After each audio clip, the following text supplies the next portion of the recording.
A través de los versículos que vamos a estudiar esta mañana, quiero que veamos lo siguiente. ¿Qué es, desde una perspectiva bíblica, la humillación? ¿Qué es, desde una perspectiva bíblica, la humillación? ¿Cómo la humillación es una respuesta a la soberanía de Dios? Es decir, si genuinamente creo que Dios es soberano, entonces la respuesta a eso tiene que ser un corazón humillado delante de Él. ¿Y cuál es la pregunta correcta que debemos hacernos ante circunstancias que nos afectan? ¿Cuál es la pregunta que tú y yo tenemos que hacernos cuando estamos atravesando por circunstancias que nos afectan? Entonces, más o menos esto es lo que vamos a tratar de responder esta mañana. Y si ya estás en el libro de Esther, acompáñame al capítulo 4, versículos del 1 al 8. Voy a leer primero del 1 al 8, aunque vamos a abarcar hasta el 14. Pero voy a leer primero del 1 al 8, me voy a detener ahí y después entramos a estudiar profundamente lo que el texto quiere enseñarnos. Entonces, Esther capítulo 4, versículos del 1 al 8. Luego que supo Mardoqueo todo lo que se había hecho, rasgó sus vestidos, se vistió de cilicio y de ceniza y se fue por la ciudad clamando con grande y amargo clamor. Y vino hasta delante de la puerta del rey, pues no era lícito pasar dentro de la puerta del rey con vestido de cilicio. Y en cada provincia y lugar donde el mandamiento del rey y su decreto llegaba, tenía los judíos gran luto, ayuno, lloro y lamentación. Cilicio y ceniza era la cama de muchos. Y vinieron las doncellas de Esther y sus eunucos y se lo dijeron. Entonces la reina tuvo gran dolor y envió vestidos para hacer vestir a Mardoqueo y hacerle quitar el cilicio, mas él no los aceptó. Entonces Esther llamó a Atac, uno de los eunucos del rey, que él había puesto al servicio de ella, y lo mandó a Mardoqueo con orden de saber qué sucedía y por qué estaba así. Salió pues Atac a ver a Mardoqueo a la plaza de la ciudad que estaba delante de la puerta del rey. Y Mardoqueo le declaró todo lo que había acontecido y le dio noticia de la plata que Amán había dicho que pesaría para los tesoros del rey a cambio de la destrucción de los judíos. Versículo 8, le dio también la copia del decreto que había sido dado en Susa para que fuesen destruidos, a fin de que la mostrase a Esther y se le declarase y le encargara que fuese ante el rey a suplicarle y a interceder delante de él por su pueblo. Si damos un pequeño paso atrás en el relato, encontramos que después de que Amán convence con relativa facilidad a Asuero de promulgar el decreto en contra del pueblo judío, este decreto se comienza a difundir por todo el imperio persa. Dice el capítulo 3 que este decreto se escribe y se escribe en todas las lenguas que se hablaban en el imperio persa y se comienza a divulgar por las 127 provincias que componían el imperio. Obviamente esto llega al conocimiento de Mardoqueo, pero aparentemente fue algo que no llegó al interior del palacio, o al menos por lo que el texto nos muestra, era un decreto que Esther desconocía hasta ese momento. Y es interesante porque mientras que Mardoqueo y el pueblo judío se lamenta y experimenta una profunda tristeza, una profunda angustia por no saber qué es lo que va a pasar con ellos, Esther se encuentra bajo la calma y la comodidad, los lujos, todo lo que el palacio podía brindarles. Ahora, si recuerdas más o menos el orden cronológico de los tiempos, estamos hablando de 13 años desde que Asuero llega al poder, al imperio. Recuerda que los 3 primeros años, antes de que Asuero se estableciera en el trono o se reconociera legalmente su poder y su autoridad en el trono, Asuero tiene que resolver diferentes conflictos internos. 7 años o 4 años después de que Asuero es puesto en el trono, llega Ester al trono, después de que se realiza este concurso de belleza, ¿verdad?, para poder escoger a la reina. Y 5 años después es cuando ocurre este enfrentamiento entre Amán y Mardoqueo. Entonces estamos hablando de por lo menos 12 o 13 años en que esto está pasando después de que Asuero llega al trono. Ahora, si te fijas, el texto nos da un par de características que acompañan el lamento de Mardoqueo después de que se entera que el decreto que Amán decide promulgar, dice el texto que rasgó sus vestidos, que se vistió de cilicio y de ceniza, y que además fue por la ciudad clamando con grande y amargo clamor. Grande y amargo clamor. Entonces imagínate que vas al centro, ¿no?, y te encuentras a un hombre llorando amargamente, desconsoladamente, gritando, quejando, lamentándose. ¿Cómo verías a ese hombre, no? Dirías, ¿qué le pasa? ¿Qué trae? ¿Será porque perdió México? No, digo porque... no. Pero algo así era la escena, ¿no? A un hombre lamentándose, llorando desconsoladamente, angustiado por el decreto que no nada más lo afectaba a él, sino que ahora afectaba a una comunidad entera.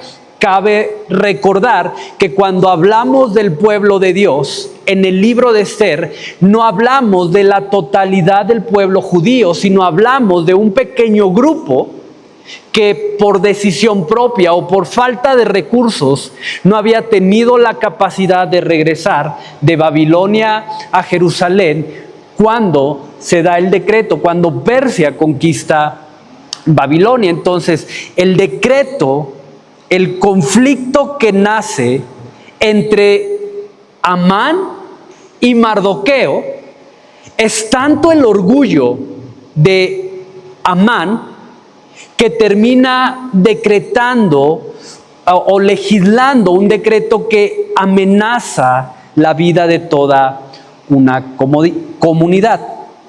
De ahí el lamento, de ahí la angustia, de ahí la preocupación de Mardoqueo ante este decreto. Por lo que, como dice el texto, rasga sus vestidos, se viste de cilicio y de ceniza. Ahora, el cilicio era una especie de prenda confeccionada con una tela áspera.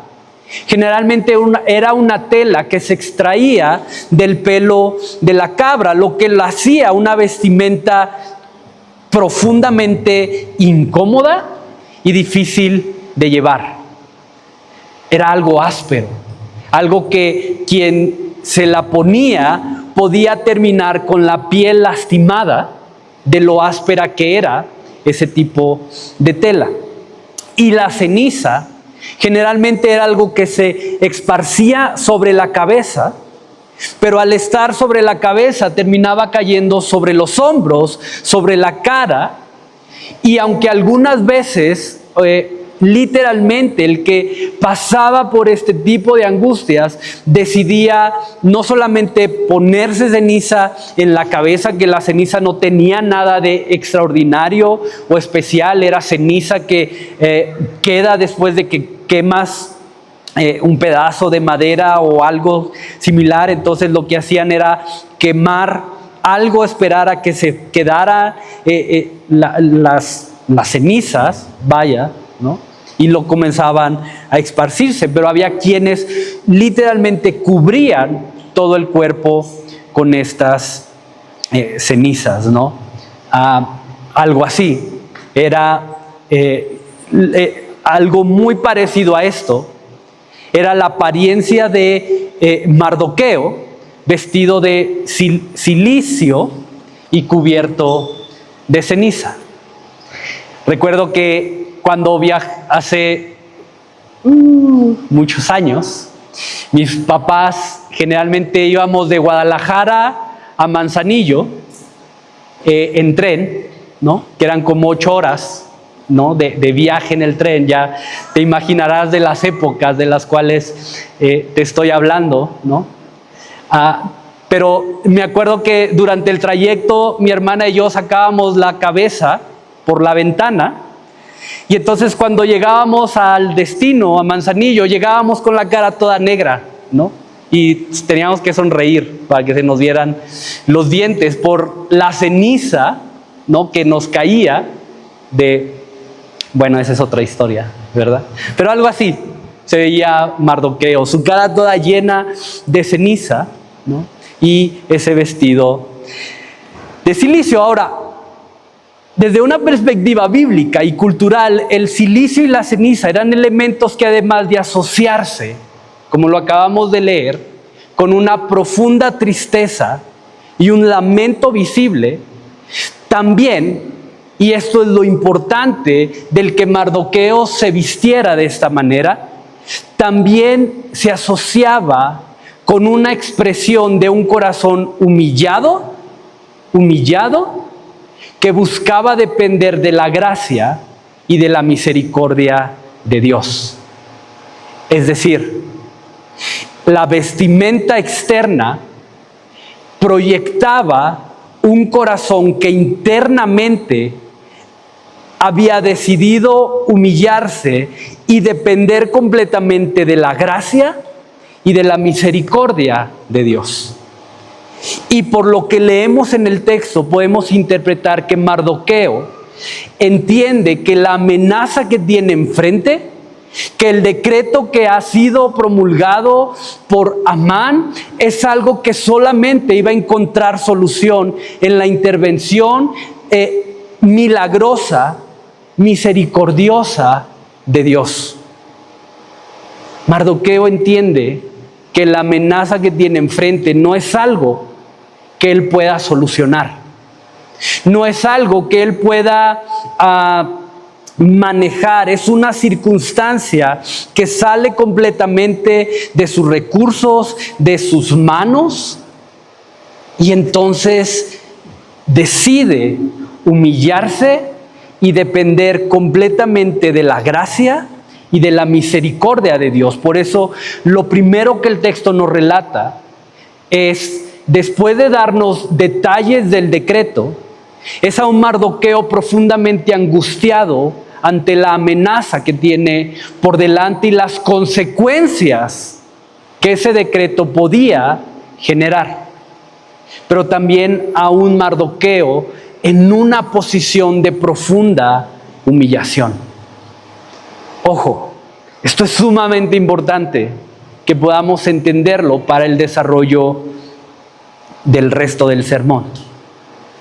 Lo primero que el texto nos muestra es a un hombre que ante una crisis, ante una amenaza, ante una situación que escapa de sus manos, lo que hace es disponer su corazón, humillarse delante de su Dios y depender de su misericordia y su gracia.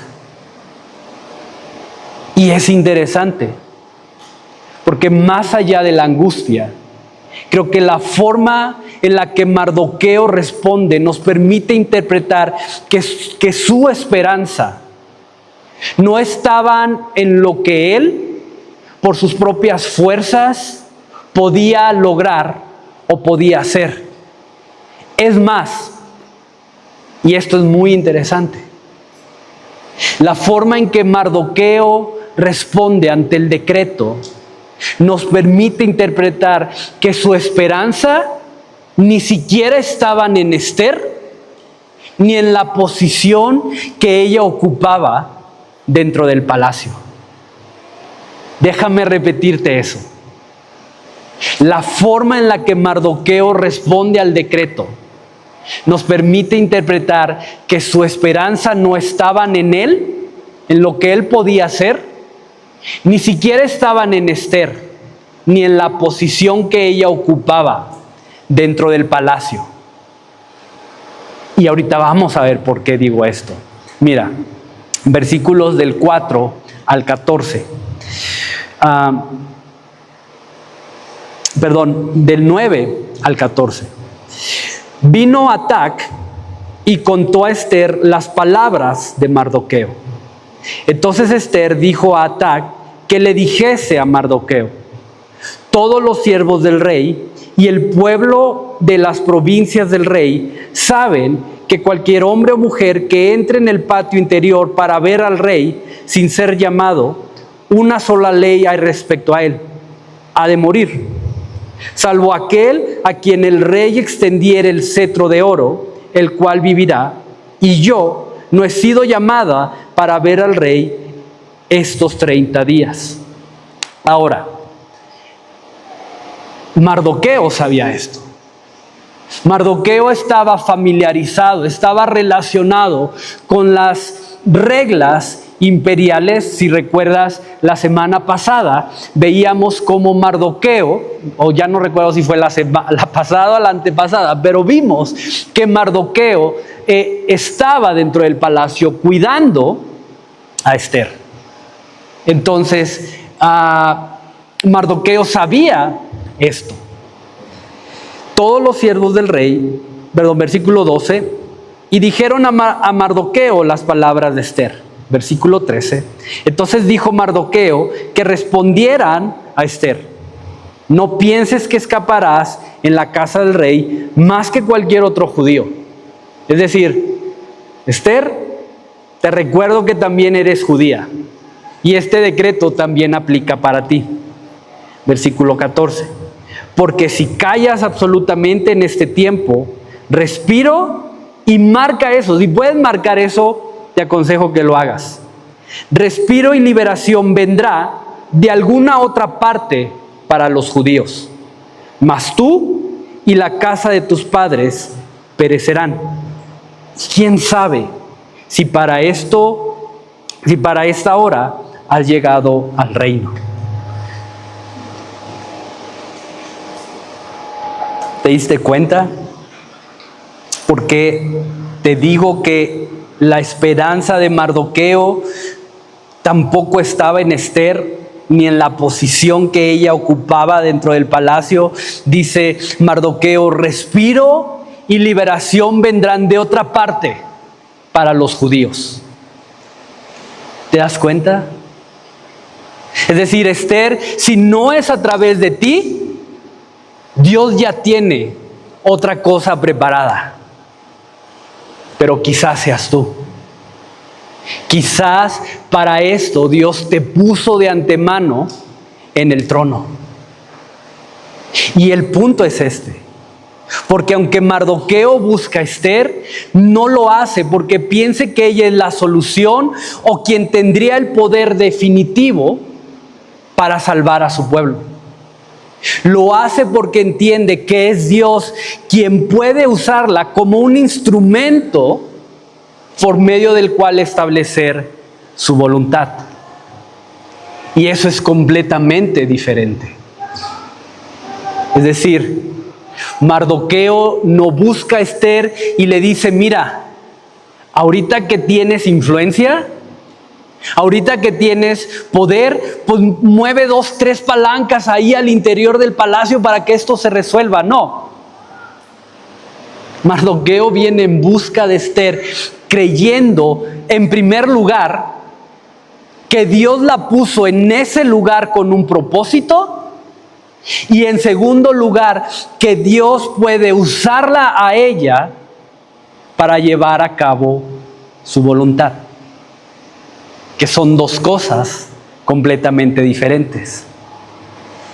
Y es interesante porque mientras que en los 3 primeros capítulos de Esther vimos cómo responde un corazón dominado por el orgullo, vimos cómo responde el corazón de un hombre como Asuero, que termina elevando sus demandas y sus expectativas, sus expectativas, termina elevándolas a un nivel de demandas.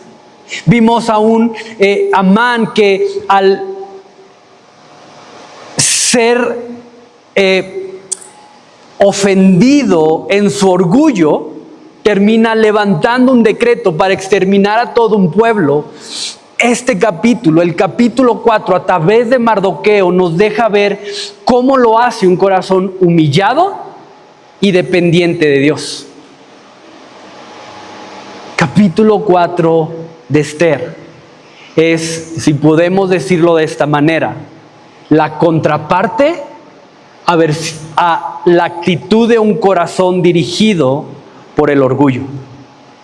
Ahora, este concepto de humillarnos probablemente nos genere cierta incomodidad. Humillarnos.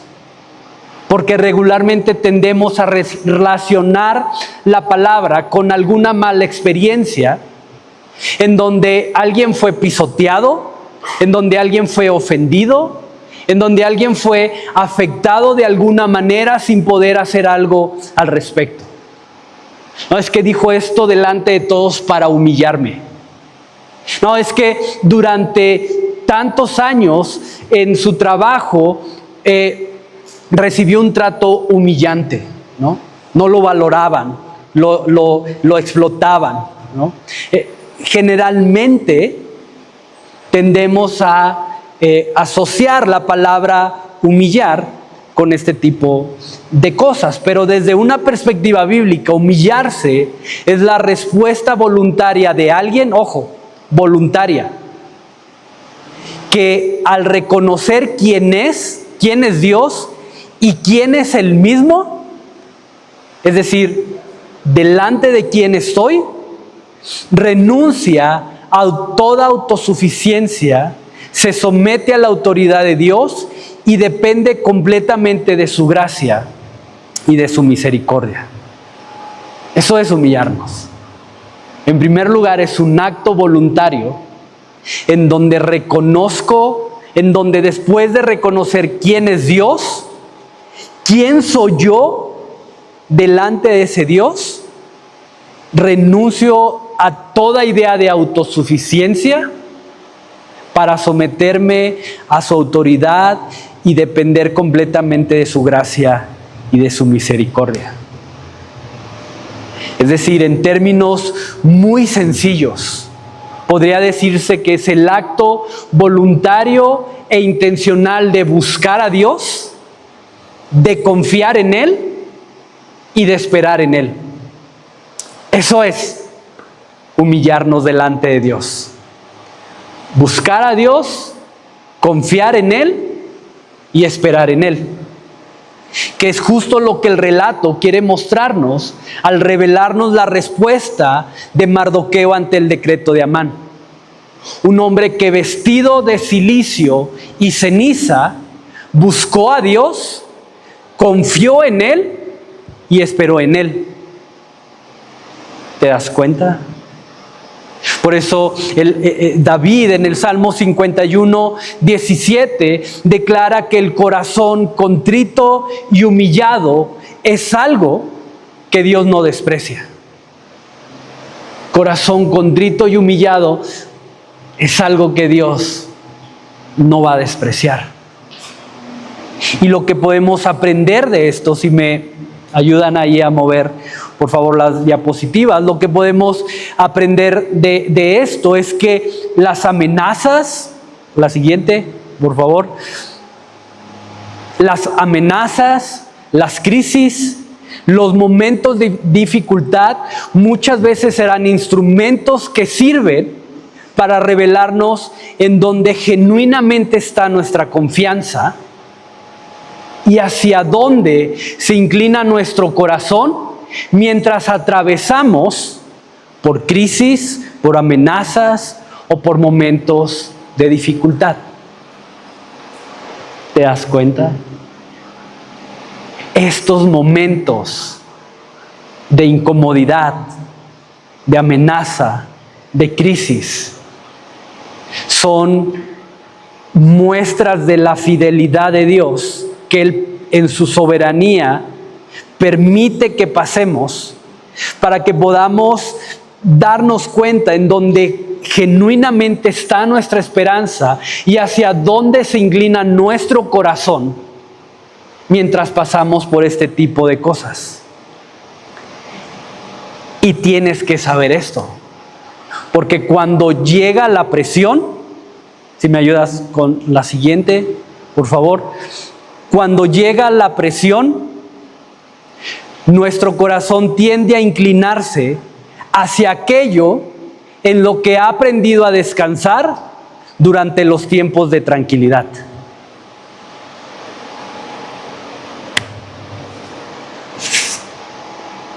No quiero decirlo fácil, pero creo que es claro eso. Creo que es comprobable eso.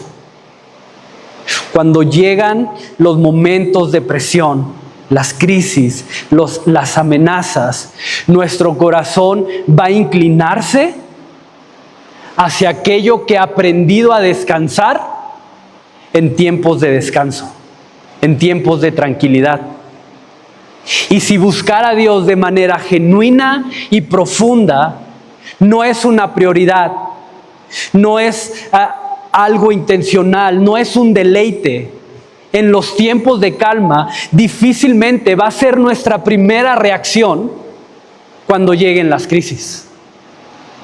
Cuando nuestra prioridad no es buscar a Dios de manera profunda, intencional y un deleite en tiempos de descanso, lo más probable es que cuando llegue la presión respondamos desde el temor, desde el afán, desde la desesperación o la frustración por no obtener el control de las cosas. ¿Por qué? Porque nuestro corazón va a tender a inclinarse hacia aquello que ha aprendido a descansar cuando todo está bien, cuando no hay presión. Entonces, ¿hacia dónde o en dónde reposa tu corazón cuando todo va bien? ¿Es una prioridad? ¿Es algo que buscas de manera intencional? ¿Es un deleite el buscar a Dios cuando las aguas son tranquilas? Por eso el relato nos presenta a un hombre que ante la amenaza, la inclinación de su corazón es vestirse de cilicio y de ceniza como una manifestación externa de un corazón que internamente ha decidido humillarse delante del Dios soberano. Es la respuesta de un corazón humillado. Entonces la pregunta es, ¿en dónde genuinamente descansa tu corazón en los momentos de paz?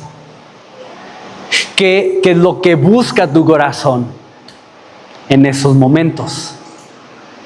Porque es hacia donde tu corazón va a ir o se va a inclinar cuando venga la tormenta. Medita en eso. Ahora, quiero que veas esto.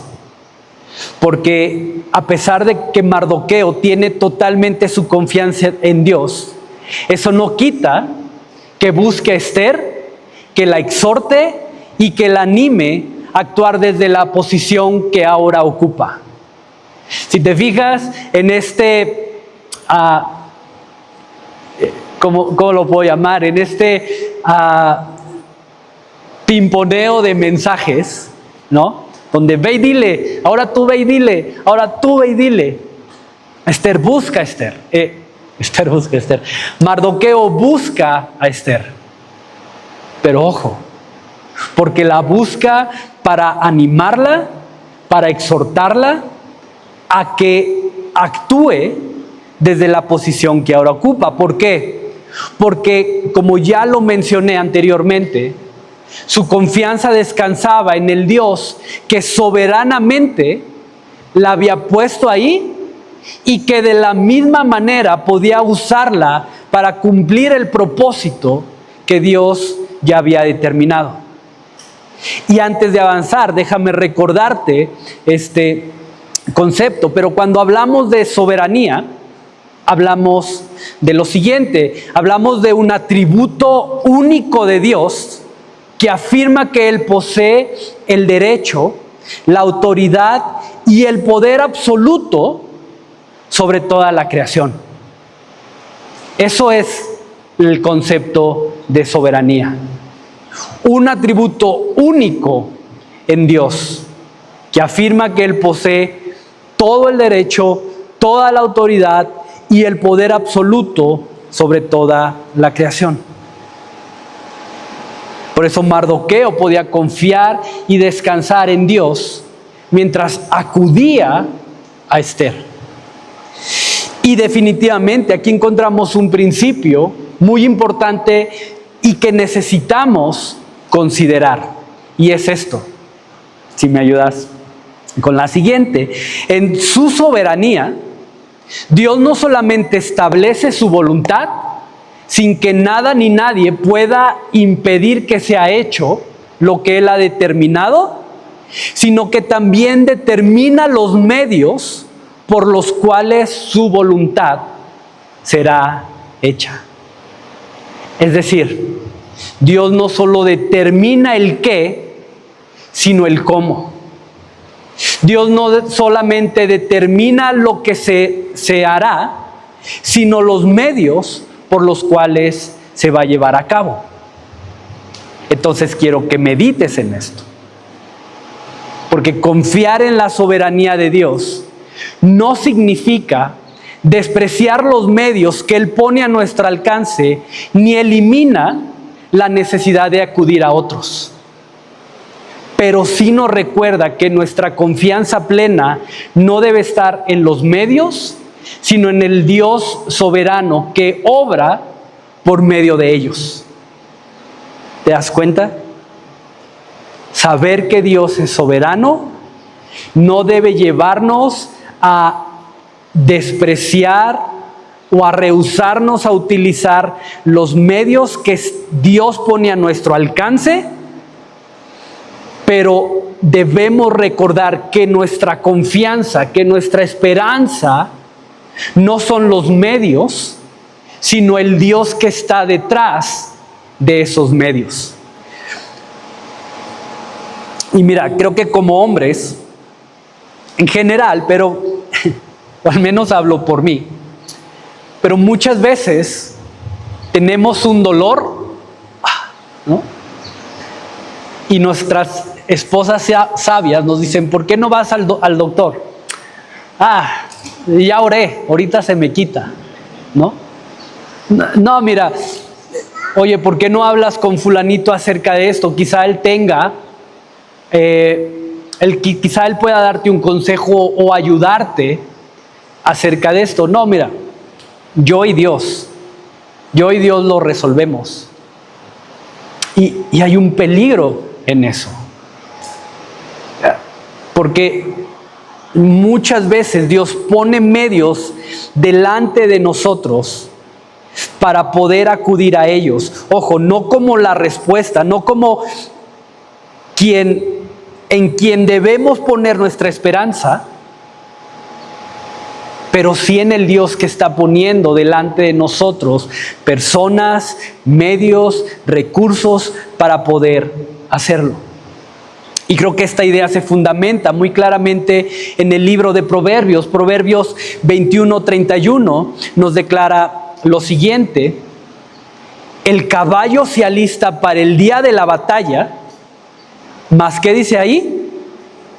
mas Jehová es el que da la victoria. ¿Te das cuenta?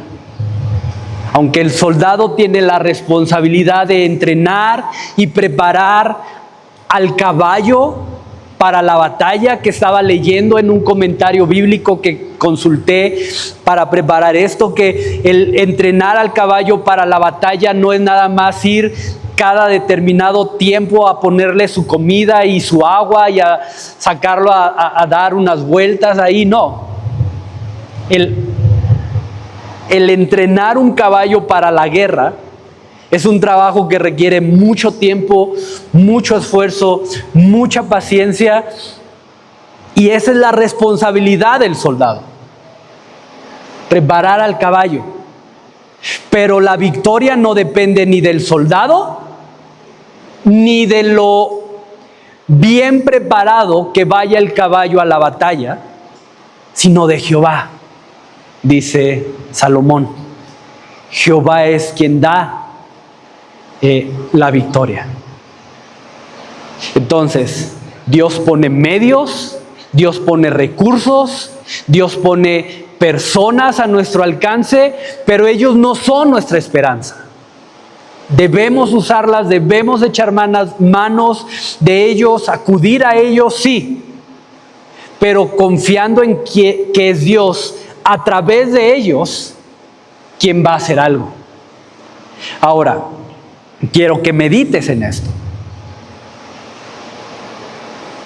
Porque aunque Dios sigue siendo soberano, o aunque Dios es soberano, seguimos siendo responsables de discernir con sabiduría cuál es la respuesta más fiel a Dios en medio de las circunstancias que estamos viviendo. Aunque Dios es soberano, aunque Dios determina qué se va a hacer y los medios que Él ha establecido o que Él ha puesto para que su voluntad sea hecha, eso no quita de nosotros la responsabilidad de discernir con sabiduría cuál es la respuesta más sabia, más fiel, para poder responder en medio de las circunstancias. Aunque Dios pone medios, eso no significa que yo voy a acudir a lo que sea para ver si esa era la voluntad de Dios o no. O es culpa de Dios, ¿no? El soberano, ¿yo qué? No, Dios no anula nuestra responsabilidad de discernir y de actuar con sabiduría.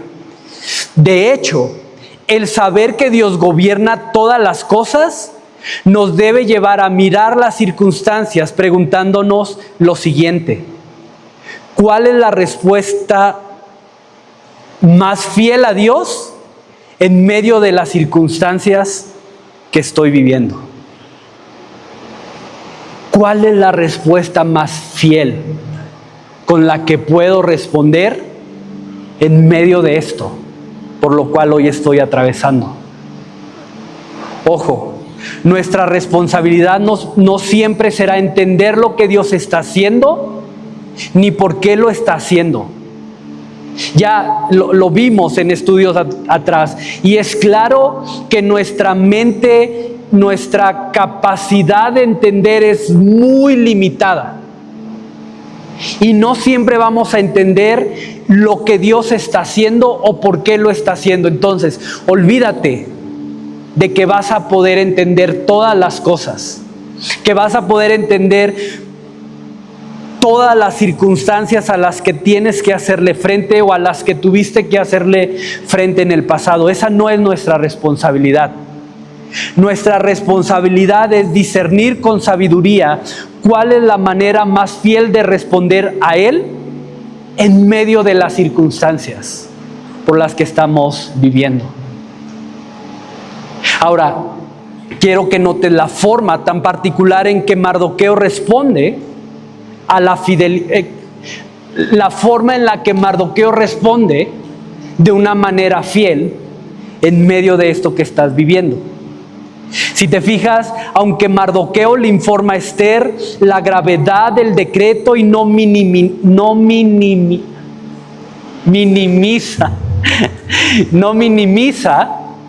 la maldad de Amán, Mardoqueo, esto es muy importante,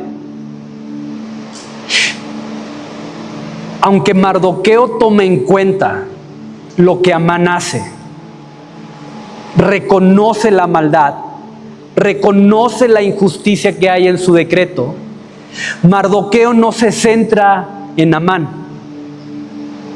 De hecho, si te fijas, si continuamos leyendo, Amán ya ni siquiera es nombrado en la conversación.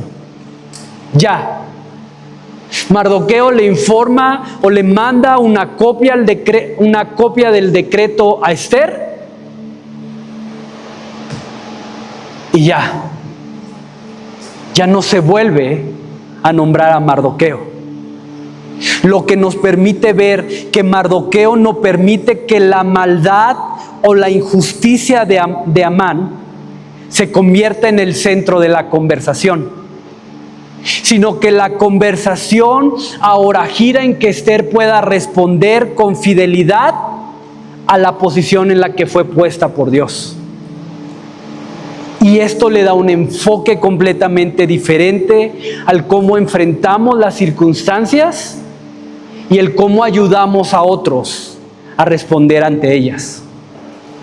Y definitivamente es otro punto a considerar. Y creo que no hay que ir muy profundo en esto para darnos cuenta que muchas veces cuando enfrentamos diferentes momentos de presión, diferentes momentos de dificultad o de crisis, dedicamos gran parte del tiempo o de nuestra energía en analizar quién tuvo la culpa. Dedicamos gran tiempo de nuestro esfuerzo, de nuestra energía, de nuestro tiempo en analizar qué tan injusta fue la situación o lo mal que actuó la otra persona en nuestra contra. Cuando nuestro enfoque principalmente debería de estar en nuestra respuesta. ¿Cómo fue que yo como creyente o discípulo de Jesús respondí ante esto que me afectó? Mientras confiamos en el Dios soberano que gobierna y dirige todas las cosas para cumplir sus propósitos perfectos. Ahora, eso no significa, como lo hizo Amán, eso no significa que debemos ignorar, que debemos minimizar o pasar por alto cosas como la injusticia, la ofensa, ni cualquier tipo de maldad. Ni tampoco significa que este tipo de cosas no deban afectarnos o dolernos. Sí, vemos a un Amán ante el decreto, no lo vemos diciendo, ay, pues Dios es soberano y Dios sabe por qué permite esto. Entonces, yo me quito de la pena. No. Aunque Amán confiaba en la soberanía de Dios y que si no era por Esther, iba a ser por otro medio, Dios iba a hacer algo. Vemos a un Amán profundamente conmovido, afectado por el decreto. Entonces, el hecho de que tú y yo confiemos en que Dios es soberano no significa que vamos a permitir la injusticia, el menosprecio, el daño o cualquier tipo de maldad. Sería un error creer que porque Dios es soberano, que porque nada escapa de su control, entonces la injusticia no importa. O que el abuso no debería de generarnos heridas o permitir que la maldad se normalice. No podemos hacer eso. Y el hecho de que Mardoqueo mandara una copia del decreto a Esther y le diera detalles de lo que sucedió, apoya este punto. Pero lo que Mardoqueo entendió y lo que necesitamos considerar también nosotros es que no solo se trataba de señalar y quedarse en lo que Amán hizo, sino en cómo tanto él como Esther deberían de responder delante de Dios. Ese es el punto central de esto. ¿Debemos permitir la injusticia? No. ¿Debemos permitir la ofensa? No. ¿Debemos permitir el daño? No. El hecho de que Dios sea soberano no significa que demos lugar a estas cosas. Pero cuando estas cosas vienen, ¿cómo respondemos nosotros ante eso? Entonces quiero animarte que ante lo que sea que hoy estés viviendo o a lo que llegues a vivir, puedas confiar primero en la soberanía de Dios. Puedas confiar primero en que eso no escapó de su control y su dominio. Que Él no lo generó, que Él no lo provocó, pero sí lo está incorporando para dirigir tu historia hacia donde Él quiere llevarla. Entonces, confía primero en eso y a partir de esa confianza, pregúntate lo siguiente: Señor, ¿cuál es la respuesta más fiel que puedo darte en medio de esta situación? ¿Cuál es, Señor? ¿Qué es lo que yo tengo que hacer? ¿Cómo es que tú quieres que yo responda ante esta situación de manera que mi respuesta sea fiel a ti? Porque sabes, en la vida nos vamos a enfrentar a 1 y 1000 situaciones que van a estar fuera de nuestro control. A 1 y 1000 situaciones que ni siquiera nos esperábamos que fueran a ocurrir. Pero si nos quedamos en eso, si nos quedamos en cómo nos trataron, lo que nos dijeron, lo que nos hicieron, vamos a terminar amargados, frustrados, y en lugar de dirigir a otros a poner su mirada en Cristo, como lo hizo Mardoqueo con Esther, vamos a terminar contaminando a los que están alrededor de nosotros con nuestra amargura y nuestra frustración. Entonces, ¿cuál es la respuesta más fiel que puedo darte, Señor, en medio de esta situación?